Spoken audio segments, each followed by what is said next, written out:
If you have been working with a GeoTIFF file, geodatabase file, or any form of geospatial file format, there is a very handy or useful Python package that you can use to view them directly inside your command prompt.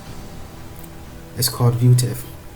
You can install that as well as install a dependency called the NetCDF file, and this is just a demo of what you can do with it. If you are also working with a relatively larger files, you can just declare a scale. You can just tweak it between 210 or any value depending on the size of your data set.